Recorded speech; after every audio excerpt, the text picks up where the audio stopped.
Hi, and welcome back to Self Care Black Girls, a podcast where we relax, sip tea, and chat about bettering ourselves as black girls.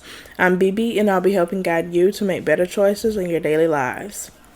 Welcome back to another episode, and welcome if you're new. Today's episode is going to be about keeping a positive mindset. I don't think I have much to say about it. It's pretty straightforward. So, I have 5 tips for you all today. So, let's get into it.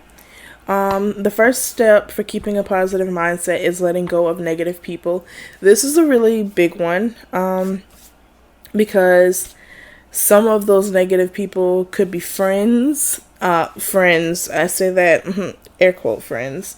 Some of it could be family, people that you at one point had really close to you, and now you're like, oh well, they're kind of toxic, they're not who I really thought they were, stuff like that. So you gotta let them go, because negative people bring bad vibes and bad attitudes and that can't mindset, and you don't need that type of negativity in your life. You gotta let it go. Yes, it's gonna be hard, because like I said, those negative people could be the people that you were at one point in time the closest with, but you've gotta it sounds really selfish, but you've gotta put yourself before anybody, because you can't be the best for somebody else if you can't be the best for you. You know what I'm saying? Bad vibes, not what you need. Bad attitudes, not what you need. And that can't mindset is the exact opposite of what I'm trying to preach to you not preach, but what I'm trying to tell you in this episode. You want to be able to say, I think I can, and not even that I know I can, that I will, speak whatever you want into existence. Don't let those people, bring you down. So let them go. The next tip that I have for you all is to never say you can't, or never say never. This kind of ties back into what I was just saying. If you say you can't, then you're going to start to believe that, oh, I can't do this, I can't do that, I'll never do this, I'll never do that. And you don't want to have that type of mindset, especially when it comes to anything, but especially when it comes to bettering yourself academic wise, or when you're trying to get a job or a promotion. You'll be like, oh well, there's people better than me, I'll never be able to compete with them, stuff like that. Oh, I'll never be able to pass that test, I'll never pass that class. Which, if it's early enough and you really don't think you can pass it, I would drop it. But not to say, that not to go against what I'm talking about. We'll save that for another episode. Don't never say never, and never say you can't, because then you'll start to believe it, and that is not the mindset that you want to have. You want to have a I know I can mindset, or I will mindset, or at the bare minimum, I think I can, I think I will, or no, not I think I will, I think I can. Keep positive vibes only. You don't want to down talk yourself, because that's essentially what it is. You're down talking yourself. Don't do that. Keep positive vibes only, okay? Yeah. The next tip that I have for you all is to take some alone time. This does not necessarily mean book a $400, $500, $600 vacation or cruise. That's not what I'm talking about. But, go home, take a break from social media, take a break from people, take a break from academics, take a break from your job. Even if it's, 30 minutes, 20 minutes, whatever you have, take a break from everything. Just, sit there in silence, or watch TV, or do something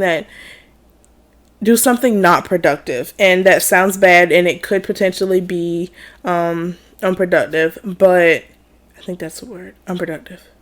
We're going to go with it. It could potentially be that, but if you're doing it on a day where your stress level's high, or you don't have a lot to do, then I don't see the problem, because it can relieve some stress. And if you don't have much to do, then you're not really missing out on anything. So take some time for yourself. Get away from the people, like I said. Get away from a specific place. Maybe you've been on campus, for a while and hadn't had time to go watch a movie or something. Do something like that. I mean, it doesn't have to be expensive, and you don't even have to pay. Just, go sit in a park or something, do something to get away from a specific place. Reset, give your mind some time to reset, and get, out of the swing of things, but then get right back in it, if you know what I mean.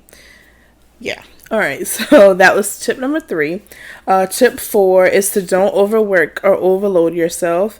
I have a big problem with that because I'm big-eyed when it comes to working and getting stuff done.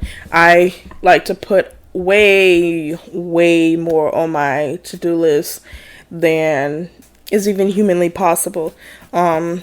So don't put too much stuff on your to-do list for a day or a week. Too much work too much work could make you feel upset. It could make you feel overwhelmed. It could be depressing because you're like, oh, well, I got all this stuff to do. And then that's when that never attitude comes in, that can't attitude, and that's not what we need. Be reasonable with the amount of work that you've got to get done in a day or in a week or even in a month. Be reasonable. Because like I said, it could affect how you feel, and it could affect the quality of the work that you're doing. It could be, it may result in failure. It could affect how you feel about that particular task. Like, overloading yourself with math homework, for example, could make you feel like math is the worst thing on earth, which, if we're just talking technically, it is, but that's besides the point. Just, don't overload yourself, don't overwork yourself, because it's not healthy. It's really not.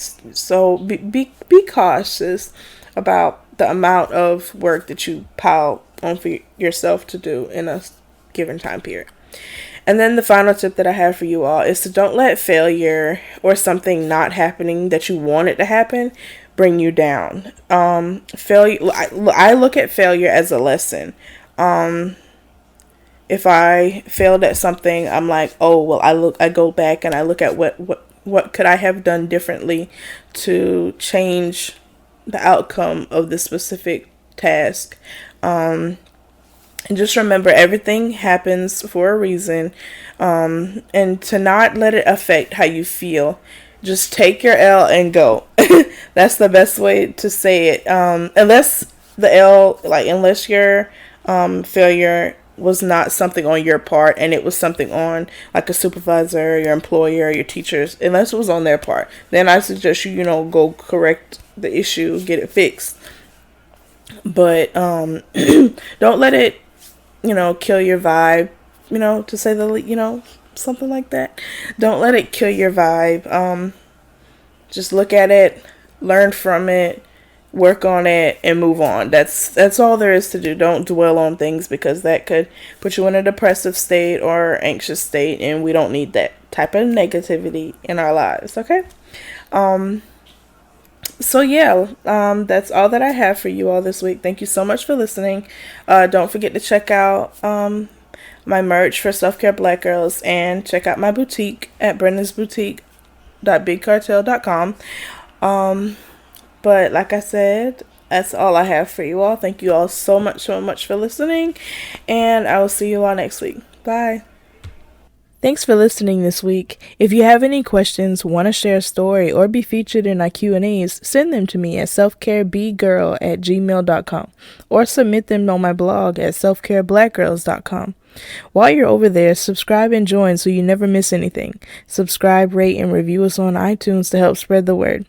You can also donate one time or monthly by clicking on the Patreon link on my blog. There are rewards. Thanks again for listening, and don't forget to stay beautiful.